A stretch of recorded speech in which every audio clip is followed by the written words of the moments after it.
다 같이 일어나셔서 주학에 맞춰 묵상 기도하심으로 11월 둘째 주 예배를 드리겠습니다.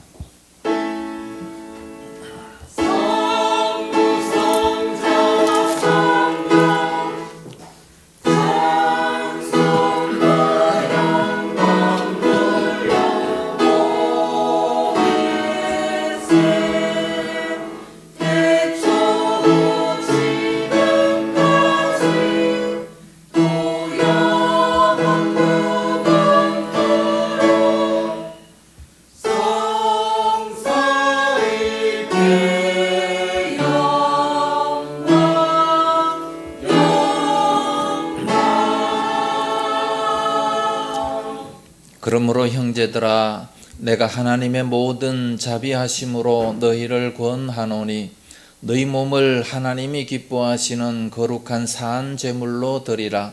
이는 너희가 드릴 영적 예배니라. 너희는 이 세대를 본받지 말고 오직 마음을 새롭게 함으로 변화를 받아 하나님의 선하시고 기뻐하시고 온전하신 뜻이 무엇인지 분별하도록 하라. 아멘. 거룩하신 아버지, 감사합니다. 한 주간 동안도 저희들 사랑하옵시고 오늘 거룩한 생일 맞아 주님 전에 나아올 수 있도록 은혜를 주옵시니 감사합니다. 마음을 활짝 열게 하여 주옵시고 오늘도 온전한 예배로, 신령과 진정의 예배로 주님께 큰 영광을 돌려드리게 하여 주시옵소서. 말씀을 들으면서 이 세대를 본받지 말고 마음을 새롭게 하는 귀한 기회가 될 수 있도록 인도하여 주시옵소서. 이 시간 저희들의 마음이 주님께로 더 가까이 나아가는 참으로 아름다운 시간 될 수 있도록 역사하여 주시옵소서. 오늘 거룩한 성일 온종일 주님 앞에 헌신하는 모든 손길들에게 복을 주시고 은혜로 충만케 하여 주옵소서. 예배의 시종을 주의 손에 의탁하면서 예수님 이름으로 기원하옵나이다. 아멘. 찬송가 38장 부릅니다.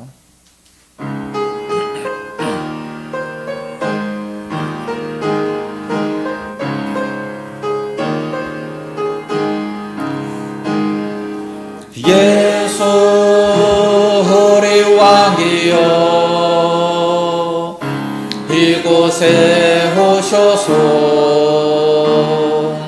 우리가 왕께 드리는 영광을 받아주소서. 우리는 주님의 백성, 주님으로 우리 왕이라. 왕이신 예수님 오셔서 좌정하사 다스리소서. 예수 우리 주시여 이곳에 오셔서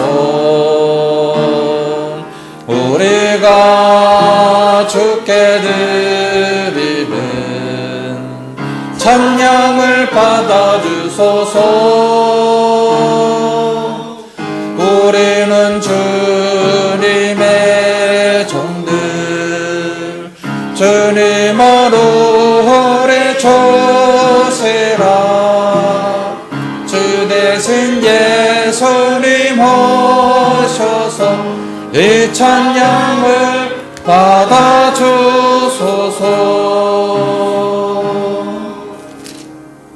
교독문제 80번 고린도후서 제4장을 교독하겠습니다.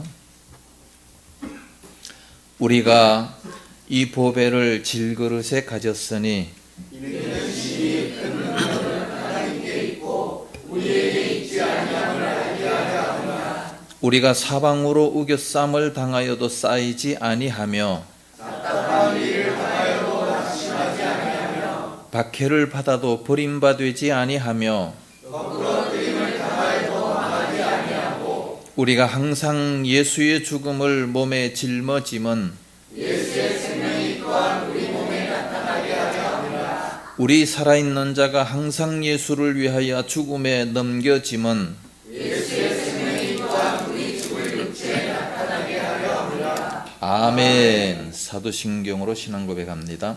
전능하사 천지를 만드신 하나님 아버지를 내가 믿사오며 그 외아들 우리 주 예수 그리스도를 믿사오니 이는 성령으로 잉태하사 동정녀 마리아에게 나시고 본디오 빌라도에게 고난을 받으사 십자가에 못 박혀 죽으시고 장사한 지 사흘 만에 죽은 자 가운데서 다시 살아나시며 하늘에 오르사 전능하신 하나님 우편에 앉아 계시다가 저리로서 선자와 죽은 자를 심판하러 오시리라.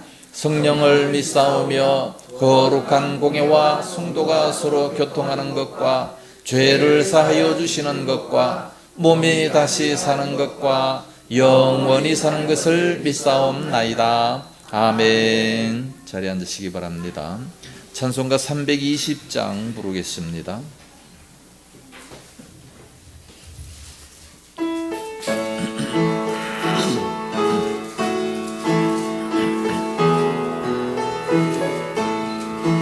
나의 죄를 정케 하사 주의 일꾼 삼으신 구세주의 넓은 사랑 항상 찬송합니다.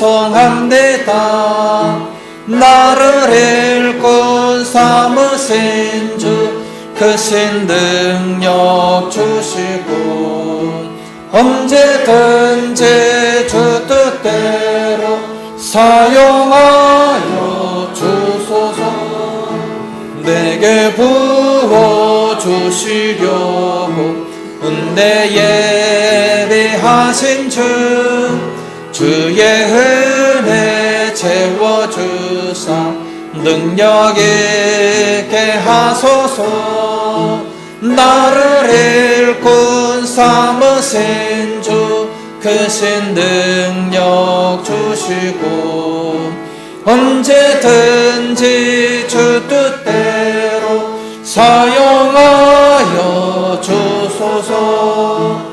죄의 짐을 풀어주신 주의 능력 크도다.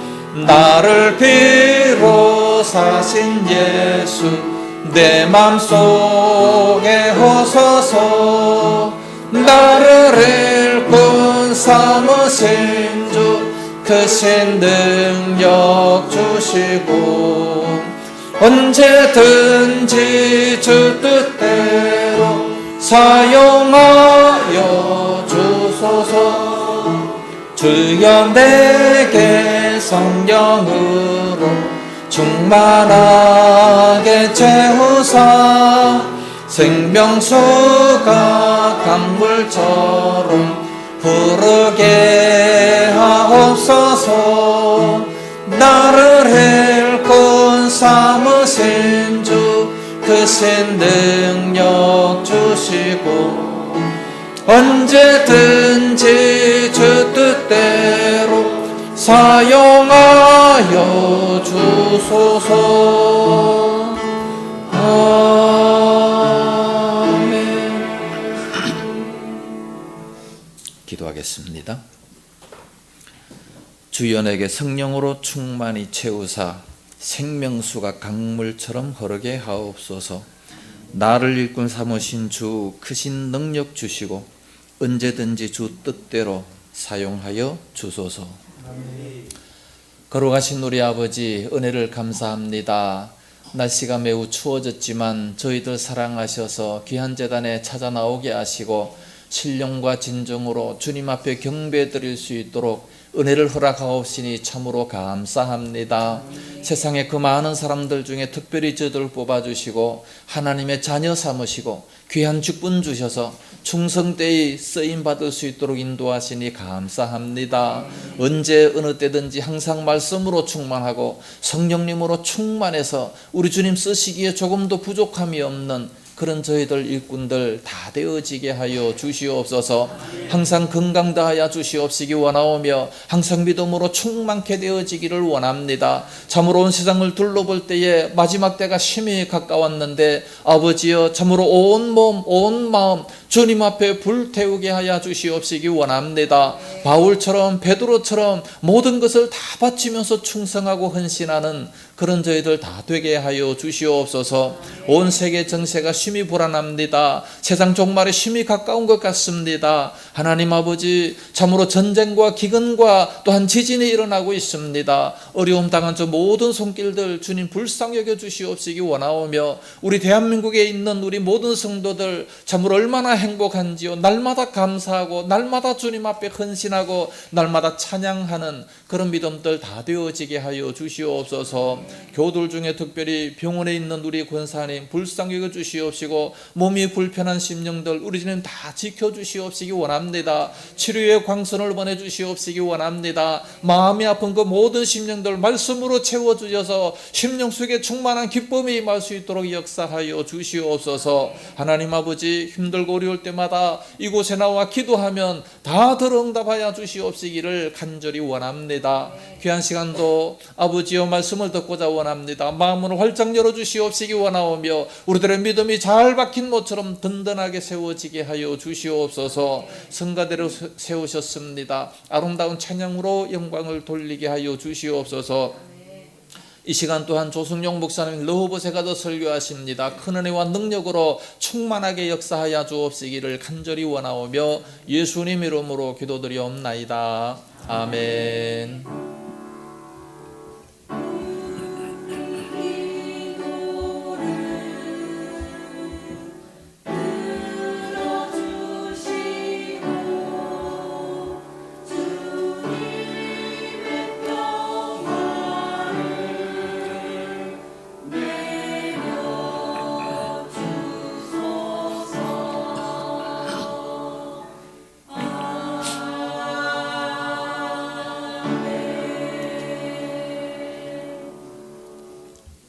하나님 말씀 보겠습니다.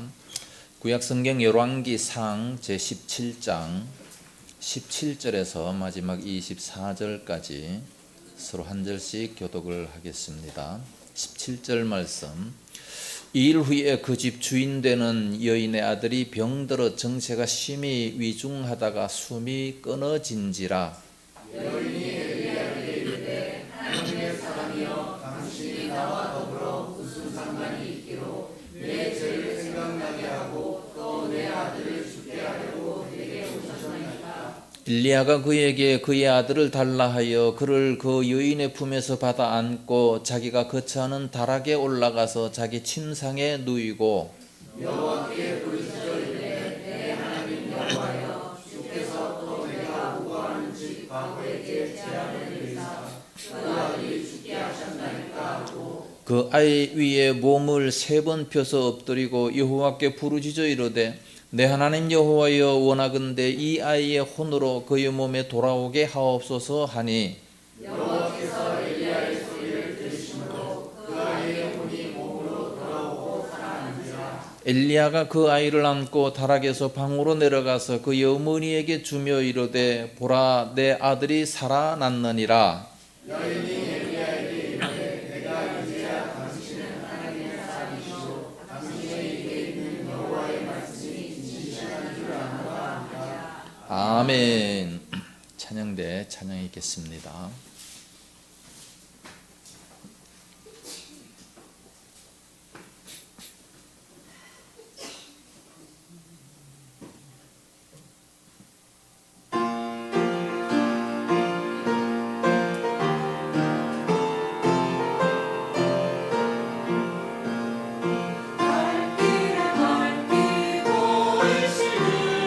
주 앞에 멀리 나갑시다.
할렐루야.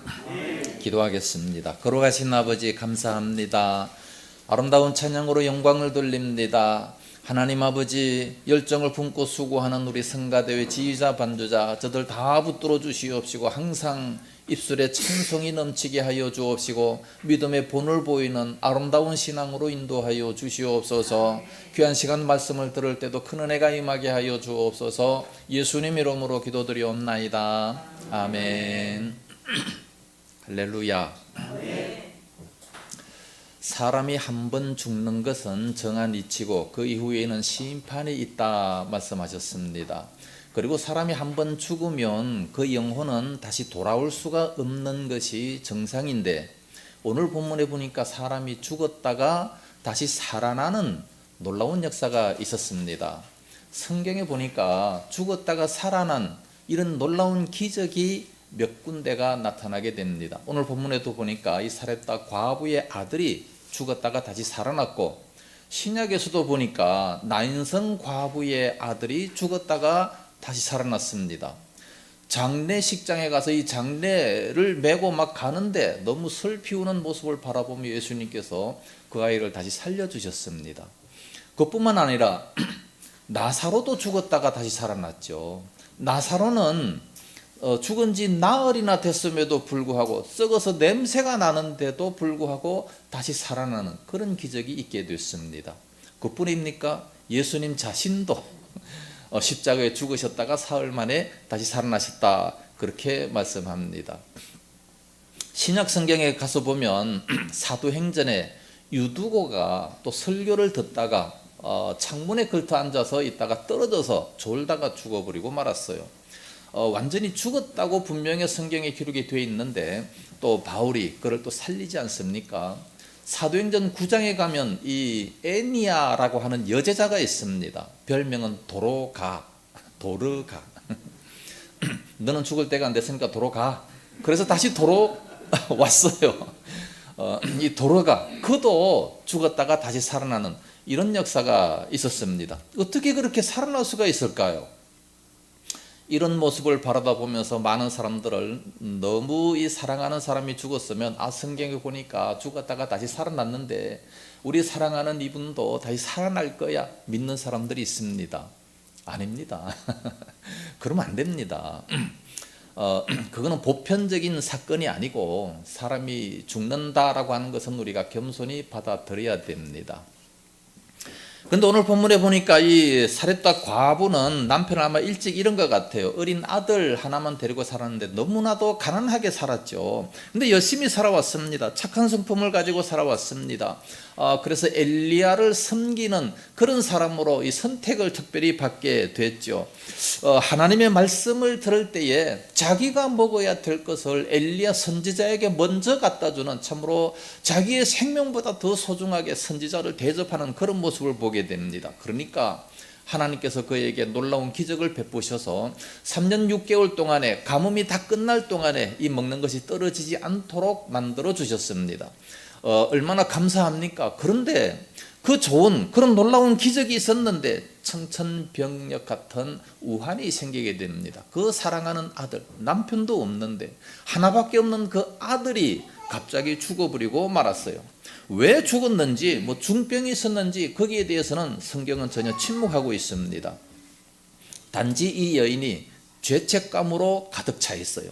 이 죄책감으로 가득 차가지고 엘리야를 보고 절규하지 않습니까? 당신이 여기 온 것은 나로 하여금 내 죄를 생각나게 하려고 오셨나이까? 내 죄 때문에 내 아들을 죽게 하려고 여기 오셨나이까? 이 죄가 생각이 났다는 말씀입니다. 어떻게 보면 참 원망처럼 그렇게 들리지만 그 내면 깊은 속에 자기의 죄악이 생각이 나서 죄에 대한 그 자복입니다. 통해 자복입니다. 그래서 다시 해석해서 본다면 내 어린 자식이 죽었습니다. 어떻게 하면 좋겠습니까? 선지자님 제발 좀 어떻게 좀 해주세요. 그런 울부짖음 아니겠습니까? 이렇게 참 괴로워하는 그 여인을 만났을 때 자기의 죄가 생각이 났다고 하는 것은 마치 누가복음 5장에 보면 예수님께서 베드로를 만났을 때에 물고기가 안 잡혔어요. 깊은 데로 가서 그물을 내려라. 내렸습니다. 엄청나게 많이 2배에 잠기게 되었습니다. 그때 베드로가 갑자기 뭐를 고백합니까? 갑자기 그 신적 능력이 있는 그 예수님 앞에서 자기의 죄를 고백합니다. 주여, 나를 떠나소서. 나는 죄인으로소이다. 아니 갑자기 왜 그런 고백이 나옵니까? 네? 갑자기 뭔가 큰 사건이 터지게 되면 자기의 그 내면 깊은 심령 깊은 곳의 꽃이 그것이 터져 나오게 되는 겁니다. 그래서 자기의 죄를 바라보게 되는 겁니다. 신적인 그 권능 앞에서 나의 이 모든 죄를 확실히 알고 있지 않겠는가? 그래서 나는 죄인입니다. 이 죄인이 어떻게 그 전능하신 하나님 앞에 설 수가 있겠습니까? 그런 뜻 아니겠어요? 그래서 이런 죄의식이 우리 모든 인간의 내면 속에는 다 있다는 말씀입니다. 그래서 이 하나님의 사람이 어찌 나로 내 죄를 생각나게 하시나이까? 근데 그 죄가 생각나야 돼요. 그 죄가 생각이 나가서 해결을 해야 될 거 아니겠습니까? 근데 보통 때는 그 죄가 생각이 안 나요. 우리가 잘 먹고 잘 살 때 뭐 쾌락을 누릴 때 그 죄가 생각납니까? 안 나요. 그런데 이런 큰 사건이 터지면 죄가 생각이 납니다. 그래서 나의 죄를 자복하게 되는 것이죠. 세상에 가장 큰 복이 뭐겠습니까? 죄를 회개하는 겁니다. 죄를 자복하는 겁니다. 우리가 왜 예수를 믿습니까? 우리가 구세주 그리스도를 왜 믿습니까? 죄를 다 용서받기 때문에 그래서 믿는 거 아니겠습니까? 예수님께서 요한복음 8장 24절에 이렇게 말씀하십니다. 너희가 만일 내가 메시아인 줄 믿지 아니하면 너희 죄가 그대로 있어서 그 죄 가운데 죽으리라 말씀합니다. 죄 가운데 죽게 된다면 어떻게 되겠습니까? 지옥 가야지 어떡합니까? 할 수 없는 거예요. 죄를 회개하고 우리는 죽어야 되는 겁니다. 그래서 예수님께서도 그런 비극을 원치 않으셨기 때문에 요한복음 3장 16절에 하나님의 세상을 이처럼 사랑하사 독생자를 보내셨는데 그 독생자를 믿는 자마다 멸망치 않고 영생을 얻게 하려 하심이라 말씀하시고 계속해서 하나님이 그 아들을 세상에 보내신 것은 세상을 심판하려 하심이 아니요 저로 말미암아 세상의 구원을 받게 하려 하심이라 말씀했습니다. 그래서 죄를 회개하고 죄의 문제를 해결받는 것이 가장 중요하다는 말씀입니다. 우리가 하나님 앞에 설 때 정말 두려워할 줄 알아야 됩니다. 이 죄 때문에 두려워할 수 있어야 됩니다. 그래서 죄의 문제를 빨리 회개할 수 있어야 됩니다.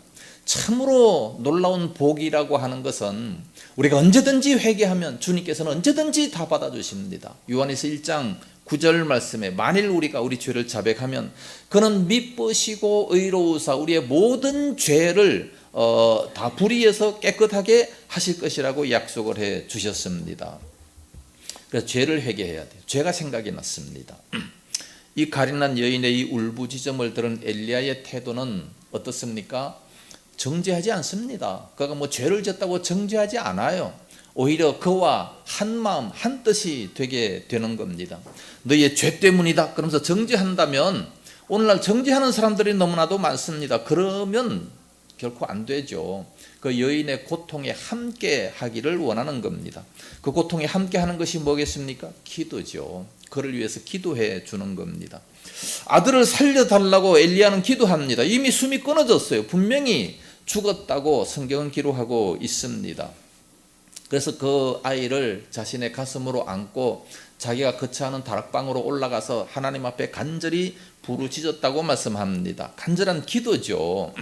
그래서 그 같은 동일한 슬픔을 가지고 이제 기도하는데 여호와께 부르짖어 이르되 내 하나님 여호와여 주께서 또 내가 우거하는 집 과부에게 재앙을 내리사 그 아들이 죽게 하셨나이까 하고 그 아이 위에 몸을 3번 펴서 엎드리고 여호와께 부르짖어 이르되 내 하나님 여호와여 원하건대 이 아이의 혼으로 그의 몸에 돌아오게 하옵소서.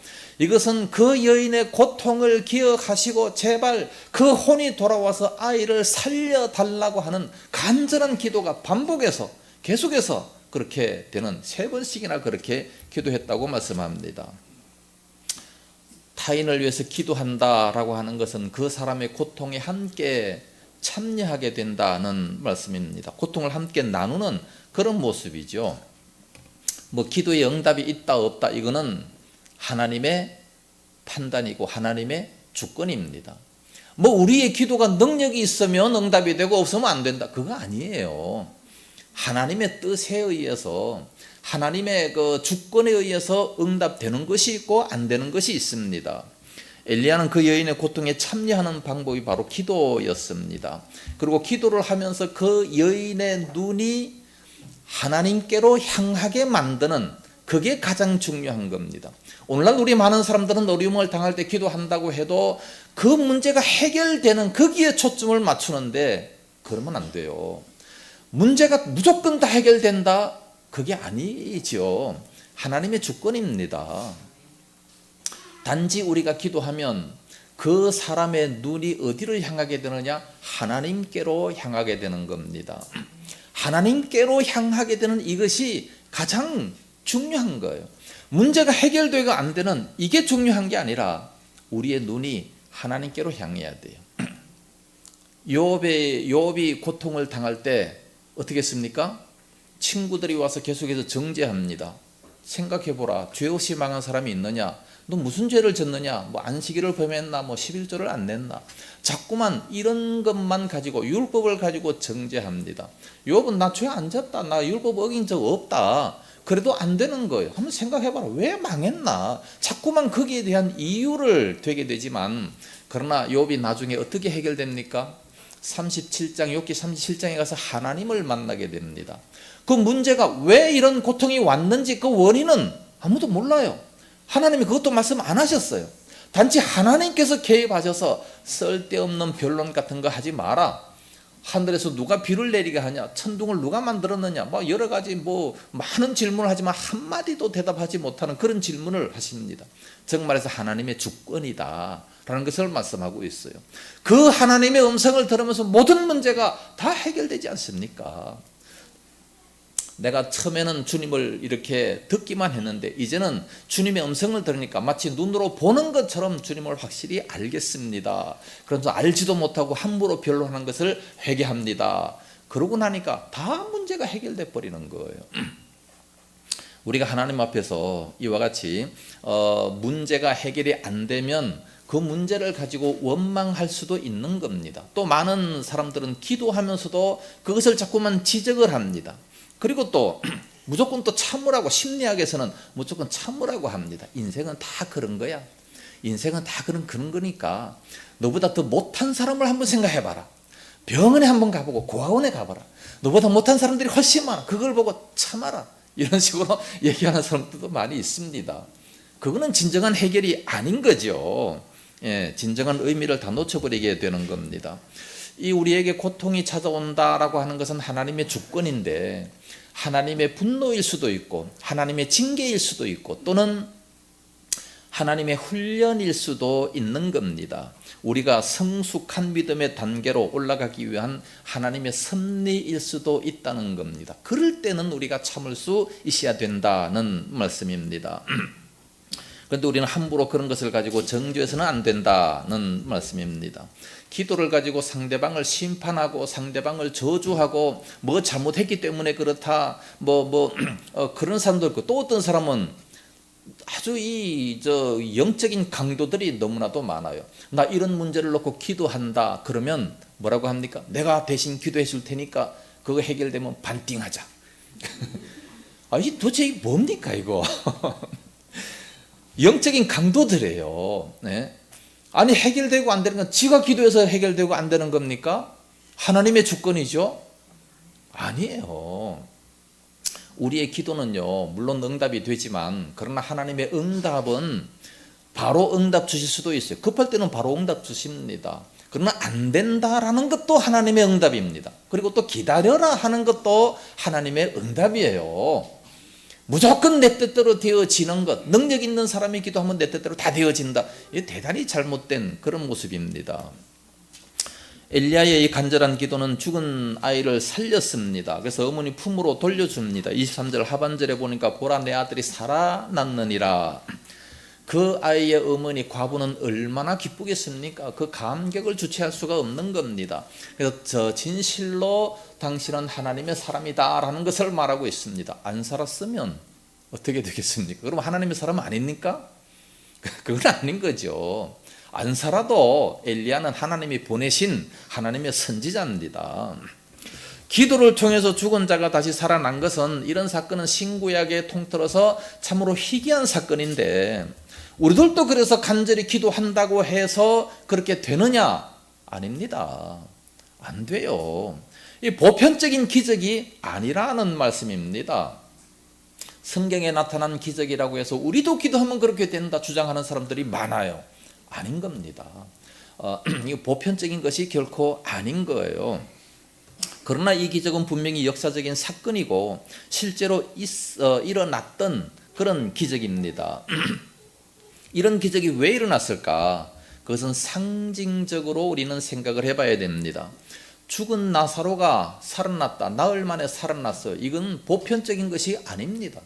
보편적인 것이라고 한다면 정말 그 능력 있는 사람, 정말 병 많이 고치는 우리 조용기 목사님이 기도하면 살아납니까? 안 살아나요. 절대 살아날 수 있는 것이 아닙니다. 이건 다 상징적인 것이에요. 무슨 상징적인 것이냐? 능력 있는 사람이라고 해서 무조건 살아나는 것이 아니라 이것은 생명을 살리는 겁니다. 보통 우리 많은 사람들은 성경에 있으니까 나도 한번 하겠다 그러면서 하는 사람들이 많이 있어요. 엘리야의 기도를 들어 응답하신 하나님, 나의 기도도 들어 응답하셔서 이 아이를 살려주십시오. 그거 기도 잘하는 것 같은데 아닌 겁니다. 아주 그 잘못된 그런 기도입니다. 그래서 영적인 교훈을 바로 알지 못한 그런 태도가 되는 겁니다. 이 부활의 의미를 확실하게 깨닫게 하기 위해서 이례적으로 예수님께서 그렇게 사용하신 거예요. 나사로를 살렸다. 그것은 바로 부활한다. 우리가 나중에 죽으면 다시 부활한, 나는 부활이요 생명이니 나를 믿는 자는 죽어도 살겠고, 그 말씀을 미리 하셨잖아요. 부활이요 생명이다. 이게 부활된다는 그런 사건을 가르치기 위해서 그래서 그 나사로를 다시 살려주시게 된 겁니다. 오늘날 우리의 영적인 의미는 뭡니까? 기도의 목적은 바로 생명을 살리는 데 있습니다. 모든 기도의 내용은 생명을 살리는 데 있고 그 생명이 풍성함을 누리는 데 있게 되는 겁니다. 예수님께서 오신 목적이 뭡니까? 요한복음 10장 10절 말씀에 도둑이 오는 것은 도둑질하고 죽이고 멸망시키는 것뿐이요 그러나 내가 온 것은 양으로 생명을 얻게 하고 더 풍성히 얻게 하려는 것이라 말씀하셨습니다. 우리의 믿음이 어린아이일 때는 그저 내 욕심대로 구하는 겁니다. 내 욕심이 다 이루어지기를 바라는 그런 기도입니다. 그러나 이 욕심이라고 하는 것은 이 하나님의 형상을 다 깨트려버리는 그런 모습이 되어버리고 마는 겁니다. 우리의 모든 신앙생활은 생명을 살리는 데 있어야 되고 그 생명이 풍성한 그런 삶을 누리는 데 있어야 된다는 말씀입니다. 그런데 이 세상 사람들은 무조건 재물의 풍성함이 생명을 살린다 이렇게 생각을 합니다. 말로는 아니라 그러면서 그 마음속 보면 다 오로지 물질밖에 없어요. 우리 믿는 사람도 오로지 물질밖에 없습니다. 과연 재물이 생명을 풍성하게 하는가? 예수님께서 단호하게 말씀하셨습니다. 누가복음 12장 15절에 삼가 모든 탐심을 물리치라. 사람의 생명이 그 소유에 넉넉한 데 있지 아니하니라 말씀하셨습니다. 소유에 넉넉한 데 그 생명이 있는 것이 아니다 말씀합니다. 세계보건기구의 이 통계가 예수님의 말씀이 진리라는 것을 입증하고 있는데 지난 50년 동안 전 세계 사람들의 자살률이 60%나 더 증가했습니다. 15세에서 45세까지 발생하는 이 사망의 3대 원인 중 하나가 자살인데 범죄가 많기로 소문난 미국에서도 이 자살이 타살보다도 1.5배가 더 많다고 합니다. 자살이 그렇게 많은 거예요. 타살보다도 그렇게 1.5배가 더 많다는 거죠. 자살이. 세계 평균의 10만 명당 16명이 자살한 것으로 나타났는데 우리 대한민국은 그보다 조금 더 많아요. 대한민국이 너무 잘 살다가 보니까 이 자살률이 점점 더 많아지게 되는 겁니다. 인터넷 같은 데 들어가면 그 자살 사이트가 있지 않습니까? 자살을 하고 싶은데 어떻게 하는지 몰라서 못하는 사람들은 그 사이트에 들어가면 이렇게 자살한다라고 하는 것을 잘 상세하게 가르쳐 줘요. 참 이 인터넷이 좋은 것도 있지만 나쁜 것도 엄청나게 많습니다. 그러니까 이게 뭐냐, 못 살 때는 자살률이 많지 않았는데 잘 살다가 보니까 점점 더 자살률이 많아지게 된다는 그런 사건 아니겠습니까? 이런 것을 볼 때에 이 재물이 인간을 행복하게 해주지 못한다라고 하는 것이 입증되는 거 아니겠습니까? 찬송가도 그런 것이 있어요. 찬송가 179장 3절 말씀 보니까 이 세상이 즐기는 재물로는 내 근심과 고초를 못 면하리 또 숨질 때 위로를 못 얻으며 저 천국에 갈 길도 못 찾으리. 우리가 즐기는 재물로는 근심과 고초를 없애지 못한다. 분명히 우리가 찬송하고 있습니다. 그래서 모든 기도는 생명을 풍성하게 하는 데 있다는 말씀입니다. 오늘 본문을 통해서 한 4가지로 간단하게 살펴보겠습니다. 첫째는 축복 중에도 불행이 있다는 사실입니다. 지금 이 사렙다 과부는 엄청난 축복을 받았어요. 다른 사람들은 다 굶어 죽는다 할지라도 그 이 과부는 굶어 죽지 않습니다. 오히려 더 나눠주며 살아가는 거예요. 오병이의 기적처럼 막 계속해서 막 이렇게 먹을 것이 나오니까 오히려 나눠주며 살아가게 되는 거지요. 근데 이런 좋은, 이런 복을 받았음에도 불구하고 그 아들이 죽었다. 하나밖에 없는 그 아들이 죽어버렸어요. 엄청난 복을 받았는데 또한 이와 같이 더 힘든 그런 경우가 찾아오게 된다는 거지요. 그 아들은 정말 세상의 모든 소망이었는데 다 끊어져 버리고 말았습니다. 차라리 양식이 없어 굶어 죽는 것이 더 낫지 않겠습니까? 그 어머니로 볼 때는 그렇게 되지 아니하고 아들이 죽었기 때문에 이 과부의 심정은 참으로 하늘이 무너지는 것 같은 그런 삶일 겁니다. 이런 것을 볼 때에 세상살이는 좋은 일이 있으면 나쁜 일도 있다는 겁니다. 부자가 되면 걱정이 하나도 없을 것 같죠? 부자 집에 가보세요. 부자와 가난한 자 과연 누가 더 행복하겠습니까? 잘 사는 나라 선진국과 아주 못 사는 소말리아와 누가 더 행복하겠습니까? 행복도를 따지면 못 사는 나라가 훨씬 더 행복하지 않습니까? 실제로.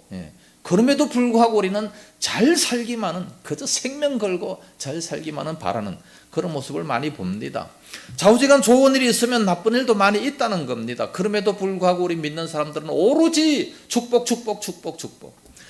오로지 그냥 물질 축복, 건강 축복, 이런 것만 찾는 그런 모습을 많이 봅니다. 우리 예수님 분명히 말씀하셨어요.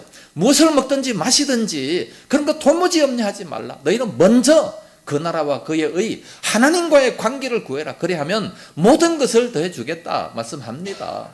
그래서 기독교가 들어가면 100년 이내 반드시 선진국이 되는데, 선진국이 되면 믿음이 다 약해져 버리고 타락해져 버리고 마는 겁니다. 그래서 하나님은 많은 복을 안 주셔요. 너무나도 큰 복을 안 주셔요. 이게 아버지의 마음 아니겠습니까? 우리는 그런 것을 알고 먹고 살 것이 있으면 족한 줄로 알고 성경 말씀대로 항상 감사하면서 더 많이 주의 사명을 감당하고자 하는 그런 모습이 돼야 되는 겁니다. 욥처럼 그렇게 많은 물질이 있어도 하나님을 경외하고 그 모든 것을 다 빼앗아 간다 할지라도 그럼에도 불구하고 하나님을 경외하는 이런 모습이 된다면 하나님이 얼마나 칭찬하겠습니까? 그렇게 칭찬하시면서 나중에 더 많은 것으로 채워주시게 되는 그런 모습을 볼 수가 있죠. 세상살이는 잘 될 수도 있고 안 될 수도 있습니다. 거기에 너무 연연하지 마세요. 두 번째로 여인의 회개를 요구하신 겁니다. 18절에 여인이 엘리야에게 이르되 하나님의 사람이여 당신이 나와 더불어 무슨 상관이 있기로 내 죄가 생각나게 하고 그랬습니다. 근데 죄를 생각나게 하고 죄인이면서도 죄인인 줄을 알지 못하고 있었던 겁니다. 사람이요 큰 죄를 지으면 큰 죄를 지을수록 점점 더 죄에 대해서 둔감해지고 있는 겁니다. 하나님 앞에서는 큰 죄나 작은 죄나 사실 똑같습니다. 죄는 사람으로 하여금 은밀히 역사해서 그로 망하게 만드는 겁니다. 그게 사단의 수작이에요. 사단이 은밀히 역사해서 그 사람을 멸망시키는 것, 이게 사단의 목적 아니겠습니까? 그런데 이제 그 죄가 생각나게 하시고 죄를 해결할 수 있도록 해주시겠다는 것은 엄청난 복이라 생각이 됩니다. 그렇다면 이 과부가 과연 무슨 죄를 지었을까요? 그 가난한 과부가 무슨 죄를 지었을까요?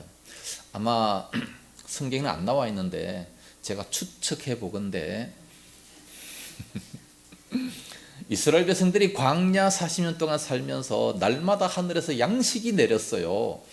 처음에는 이것이 무엇이냐 그러면서 막 너무 좋아하면서 그것을 먹었죠. 또 고기 먹고 싶다 고기를 갖다 줬어요. 그들이 감사한 적 있습니까? 한 번도 감사한 적이 없어요. 네? 아마 이 여인도 이런 복을 받았으면서도 불구하고 하나님 앞에 감사했다. 성경에서 찾아보지를 못했습니다. 오늘날 우리가 많은 복을 누리면서 감사할 수 있어야 됩니다. 그리고 또 오히려 이런 복을 누리면 그 마음이 교만하게 될 수가 있습니다. 많은 사람들은요, 잘 먹고 잘 살게 되면 이것은 내가 내 재능 때문에 내 노력 때문에 이렇게 벌었다라고 하면서 교만해질 가능성이 대단히 많습니다. 그래서 부자들한테 가까이 가면요, 저 가난한 사람들은 도대체 뭐 하고 살길래 저렇게 가난하냐, 일해라 일해, 이런 식으로 얘기를 하는 거예요. 누가 일 안 해서 가난합니까? 예? 그러면서 함부로 저주를 하고 있는데, 그러면서 아주 교만한 마음을 가지고 있습니다. 그래서 이 여인도 아마 감사도 없었고 뿐만 아니라 하나님이 나에게 이렇게 나를 사랑하사 나에게 복을 주셨다, 유대인들처럼 그런 마음을 가지지 않았나. 유대인들은요, 하나님이 자기 민족만 사랑하고 이방 민족들은 전부 다 개처럼 여깁니다. 지옥의 장작깨비 그런 식으로 여깁니다. 아주 교만해요. 바리새인들 내 직접 만나봐 사진 한번 찍자 그래도 안 찍어줘요. 어디 개 같은 게 와가지고 그냥 말을 그냥 이런 식이에요. 이런 교만한 마음을 가지지 않았나, 그것이 아마 죄가 되지 않았나 생각이 됩니다. 사람들은 잘 살게 되면 대부분 이런 교만한 마음을 가져요. 히스기야가 죽을 병에 걸렸는데 그가 간절히 기도해서 15년간 생명을 연장받았습니다. 그 이후에 망해버리지 않습니까? 그래 히스기야는 그때 죽었어야 되는 거예요. 그래야 하나님 앞에 칭찬받고 큰 상급을 받는데 그냥 막 뗐으니까 하나님은 또 마음이 약해서, 우리가 간절히 눈물로 뗐으면 하나님은 또 응답하십니다. 그런데 그것이 더 나쁜 거예요. 그 이후로 엄청난 죄를 저버렸어요. 그래서 히스기야가 나쁜 사람이 돼버리고 말았지 않습니까? 솔로몬, 그러면 얼마나 우리가 추앙합니까? 이 솔로몬 정말 대단한 사람인데 복을 받고 난 이후에 그가 교만해져 가지고 우상을 섬기게 되고 결국 나라가 쪼개져 버리고 말지 않습니까? 삼손도 힘이 없을 때는 겸손했지만 하나님의 능력으로 힘이 세지니까 날마다 기생집이나 돌아다니면서 그냥 자기만 재미 보는 그런 모습을 보잖아요. 사람들이 능력 받고 막 건강해지고 뭐 돈 많아지고 그러면 대부분 불행해지고 교만해지는 이런 모습을 보게 됩니다. 우리는 결단코 그래서는 안 되겠지요. 우리가 이 땅에 태어날 때 빈손으로 태어났습니다. 지금 누리고 사는 것은 다 하나님의 은혜인 줄 알고 감사하면서 살아야 될 줄로 믿습니다. 세 번째로 우리가 기도하면 하나님은 반드시 응답하십니다. 22절에 여호와께서 엘리야의 소리를 들으심으로, 들으셨어요. 기도하면 들으십니다. 그 아이의 혼이 몸으로 돌아오고 살아난지라. 엘리야는 간절히 하나님 앞에 기도했습니다. 그러니까 이 아이가 살아난 것은 바로 기도의 응답으로 살아나게 됐다는 말씀입니다. 그 아이를 살려주시도록 구할 수 있었던 그의 기도는 정말 대단한 능력이 있었죠. 뭐 능력이라고 봐도 되는지 모르겠지만 좌우지간 인간의 힘으로는 도저히 할 수 없는 능력이 나타나게 된다는 것이죠. 그 이후에 또 이 엘리야가 열왕기상 19장에 들어가 보면 하늘에서 불을 내리게 합니다. 850명의 우상 선지자와 대결할 때도 승리하는 그런 역사가 나타납니다. 왜냐하면 아무리 숫자가 많아도 850명이라 할지라도 우상은 죽어 있잖아요. 죽어 있기 때문에 응답을 할 수 없지만 하나님은 살아계신 하나님이시기 때문에 한 사람이 기도해도 응답을 하신다는 겁니다. 그리고 또 비 오기를 기도하니까 비가 왔고 비가 오지 않기를 기도하니까 비가 안 왔습니다. 그러면 엘리야는 대단한 능력의 사람이고 우리는 별 볼 일 없는 사람이기 때문에 안 되냐? 그게 아니라는 것을 성경에 분명히 말씀해주고 있습니다. 야고보서 5장 17절 말씀에 엘리야는 우리와 성정이 같은 사람이로되 그가 비가 오지 않기를 간절히 기도한 적 3년 6개월 동안 땅에 비가 오지 아니하고 다시 기도하니 하늘이 비를 주고 땅이 열매를 맺었느니라. 우리가 똑같은 사람이라고 말씀하고 있습니다. 그렇기 때문에 우리도 기도하면 인간이 할 수 없는 그런 능력이 나타난다는 것을 말씀하고 있습니다. 그래서 구하라 주실 것이요 우리가 찾으면 찾아지게 될 것이다 말씀합니다. 너희가 구하지 않았기 때문에 응답받지 못한다 말씀하고 있어요. 그래서 이 사렙과 가부처럼 힘들고 어려운 일이 닥칠 때 기도하면 됩니다. 기도하면 하나님의 뜻 가운데 하나님의 주권 가운데 정말로 필요하다면 바로 응답하시고 그걸 줘서는 도무지 안 되겠다 더 나쁜 것이다 라고 생각이 된다면 그건 안 주실 겁니다. 그리고 또 조금 기다리면 훨씬 더 좋을 것이다 조금만 더 기다려 이런 경우도 있습니다. 그러니까 우리는 무조건 기도만 하면 된다는 말씀입니다. 마지막 네 번째 충성된 자가 받는 보상이다 라고 볼 수 있습니다.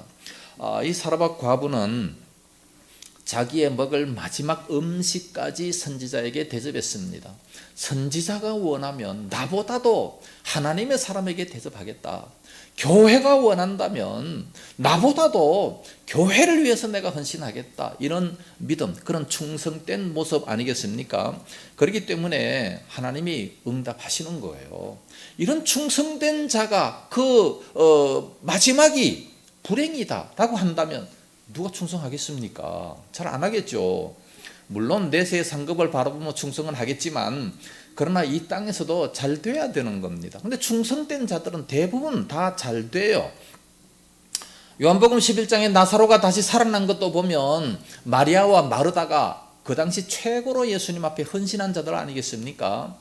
사도행전 9장에서도 보면 이 도르가 그도 보면 그의 선행이 얼마나 많았습니까? 사도행전 9장 36절 말씀은 그의 모든 친인척들이 다 베드로 앞에 찾아와가지고 평상시에 선행한 것을 다 가지고 옵니다. 이 도르가라는 사람이 나에게 준 겁니다. 내가 참 힘들 때 이렇게 준 겁니다. 이 모든 것, 이 구제한 것, 헌신한 것 이런 것들을 다 가지고 와서 베드로에게 부탁합니다. 그러니까 베드로가 간절히 기도해서 다시 살아나는 그런 역사가 있게 되지 않습니까? 충성된 자들에게 그런 기적의 역사가 나타나게 된다는 거지요. 성경에 보면 아브라함, 이삭, 야곱, 요셉, 다윗, 사드락, 메삭, 아벤노고, 다니엘 이 모든 사람들 보세요. 얼마나 열심히 충성합니까? 하루에 3번씩 꼬박꼬박 기도하면서 그렇게 하니까 사드락, 메삭, 아벤노고도 보세요. 막 목숨 내걸고 그냥 우상에게 절하지 아니하는 그런 충성이 있으니까 하나님께서 이 세상에서 더욱더 출세하게 만들어주시고 높여주시는 그런 역사가 있게 됐다는 말씀입니다. 충성된 자가 받는 보상입니다. 결론적으로 말씀을 드립니다. 과부의 아들이 살아났다. 이것은 보편적인 것은 아닙니다. 어떻게 그렇게 살아났느냐? 축복 중에도 불행이 있다는 사실을 말씀해주고 그 여인의 회개를 요구한 것이고 기도하면 응답하신다는 것을 보여준 것이고 또 충성된 자가 받는 그런 보상이라 볼 수 있습니다. 오늘날 우리가 예수님을 진실이 잘 믿고 열심히 믿으려고 하는 가운데 혹시 사르밧 과부처럼 이런 어려움을 당할 수도 있다는 말씀이 예수 믿는다고 무조건 잘되고 번성하고 일치월장 성장하느냐? 아닐 수도 있어요. 아닐 수도 있고 힘들 수도 있습니다. 그럴 때는 이렇게 주님을 의지하면서 더욱 열심히 기도해야 됩니다. 그래서 우리의 모든 문제들이 다 해결되고 응답받고 복을 받는 그런 역사가 있기를 예수님 이름으로 축복합니다. 기도하겠습니다. 걸어가신 우리 아버지 은혜와 사랑을 참으로 감사합니다.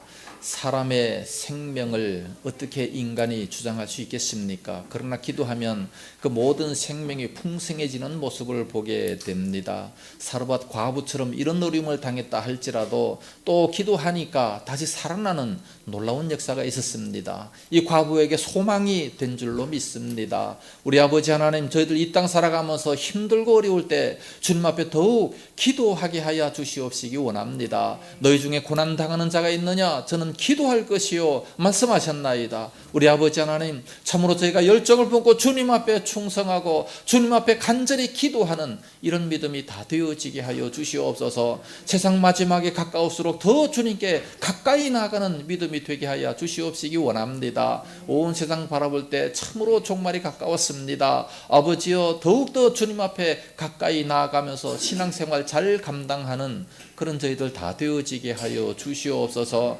믿사옵고 예수님 이름으로 기도드리옵나이다. 아멘. 우리 321장 부르시면서 준비하신 물질을 하나님 앞에 드리겠습니다.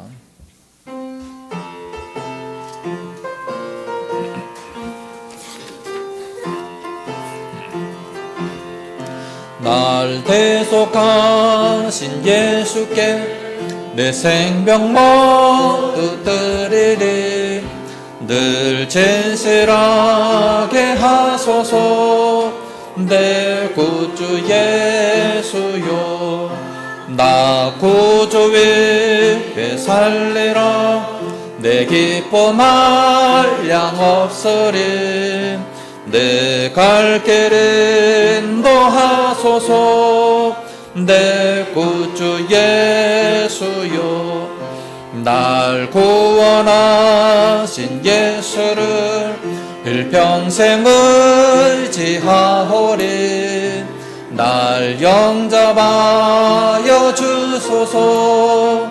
내 구주 예수여, 나 구주 위에 살리라. 내 기쁨 한량 없으리. 내 갈 길 인도하소서. 내 구주 예수여, 주 십자가에 달리사 날 자유하게 했으니 내 몸과 마음을 주 위해 다쓰게 하소서. 나 구주 위에 살리라. 내 기쁨 한량 없으리. 내 갈 길 인도하소서. 내 구주 예수여. 아멘. 11조 감사 선교 건축 주정 헌금 드렸습니다. 기도하겠습니다.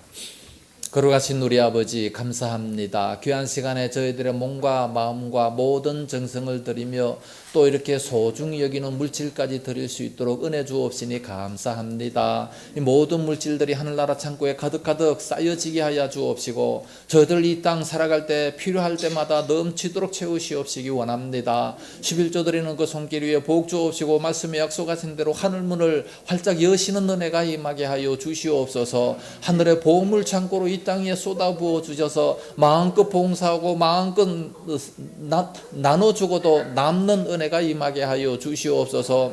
또한 말씀대로 머리가 될전저 꼬리가 되지 않는 그런 역사도 임하게 하여 주옵시기를 원합니다.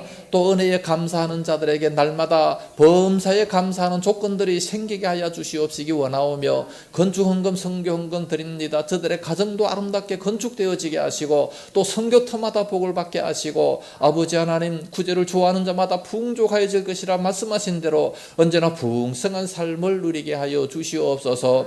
식사로도 제공합니다. 주정헌금도 드립니다. 다 갚아주시옵시고 온 성도들의 가정의 식탁도 항상 풍요롭게 역사하여 주시옵소서. 날씨가 많이 추워지고 있습니다. 건강의 복을 다하여 주옵시고 감기조차 걸리지 아니하도록 우리 주님 인도하여 주옵시기 원합니다. 이 물질 쓰여지는 곳곳마다 아버지 영광이 더욱더 풍성하게 드러날 수 있도록 인도하여 주시옵소서. 믿사옵고 예수님 이름으로 축복하며 기도드리옵나이다. 아멘. 교회 소식 알려드리겠습니다. 오늘 오후에는 다니엘 기도회 간증을 듣겠습니다. 다니엘 기도회 기간이기 때문에 한 3번 정도는 들으려고 합니다. 우리가 다 못 들었으니까 3일째 되는 시각장애인 사역자를 이렇게 했는데 어제 저녁에 조혜련 집사님이 하시는 걸 볼 때에 너무 은혜스러워서 오늘 오후에는 조혜련 집사님을 볼 수 있도록 그렇게 하겠습니다. 어제 저녁에 하신 건데 우리가 뭐 봤어도 또 다시 한번 이렇게 보면 매우 큰 은혜가 될 줄로 믿습니다. 이 사람이 평신도임에도 불구하고 성경을 그렇게 많이 읽고 또 성경을 읽히는 그런 사역을 하는데 참 대단하더라고요. 우리도 그런 사역을 좀 본받았으면 좋겠다 싶어서 먼저 이렇게 좀 오후에 꼭 좀 참석하셔서 볼 수 있으면 참 대단히 좋겠습니다. 우리 조성용 목사님 오늘 로봇에 가셔서 설교를 하십니다. 매월 둘째 주와 넷째 주에 로봇에 가시는데 거기서도 놀라운 은혜가 될 수 있기 위해서 날마다 기도해 주시기 바랍니다. 이번 주 토요일 10시에 교회 서재를 좀 옮기고자 합니다. 책을 이제 다 저렇게 박스에 담았고 이번 주에 다 이제 다른데 시골 교회로 보냅니다. 원하는 목사님들이 또 많아가지고 저 장롱을 저 한쪽으로 이렇게 붙이려고 하는데 힘 좀 쓰시는 분들만 오시면 좋겠습니다. 연약한 사람들은 안 오셔도 괜찮고 좀 이렇게 힘 있는 분들이 오셔서 저 장롱을 옮겨야 되니까 좀 오셔서 같이 수고하시고 또 식사도 하시고 했으면 참 좋겠습니다. 날씨가 갑자기 많이 추워졌습니다. 건강관리 유의하시고 적당한 운동도 해주시기를 바랍니다. 우리 또 조난순 권사님 위해서도 많이 기도해 주시고요. 다음 주 오후 예배 후에 우리 또 대표자 회의가 있게 되겠습니다. 교회를 위해서, 교회 발전을 위해서 여러 가지 좋은 안건들을 많이 준비하시고 또 생각해 보시고 다음 주 오후에 가지고 오시면 참 좋겠습니다. 이제 서로 인사하시기 바랍니다. 앞뒤 옆자리 인사하시면서 안녕하세요. 우리 교회 참 잘 오셨습니다. 한 주간도 승리하시기 바랍니다. 식사하시면서도 좋은 교제 나누시기를 바랍니다. 이제 다 같이 일어나셔서 주기도송 부르고 축도함으로 예배를 마치도록 하겠습니다.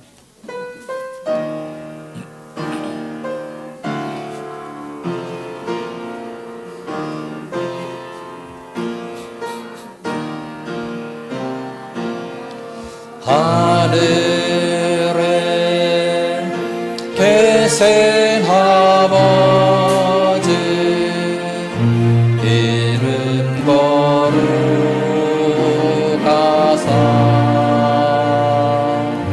주님 나라 임하시고 뜻이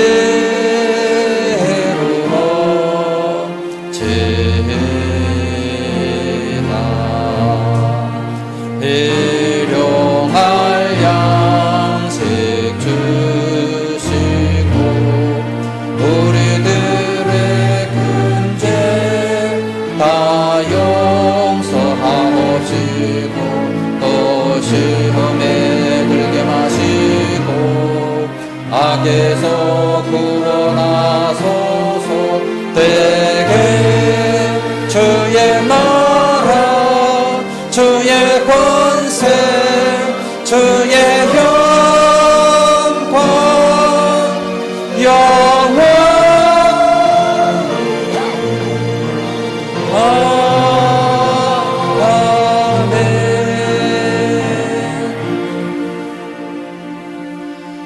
이제는 온 교회 머리 되신 예수 그리스도의 은혜와 독생자 주신 하나님 아버지의 무한하신 사랑하심과 성령님의 감화하시며 감동하시고 위로 교통 충만 역사하심이 이 시간도 귀한 말씀을 들으면서 우리 주님 앞에 하나님 앞에 더욱더 가까이 나가기 원하는 우리 모든 성도들 머리 위에와 저들의 가정과 생업터와 교회와 이 나라 민족 위에 이제와 영원까지 함께 있을지어다.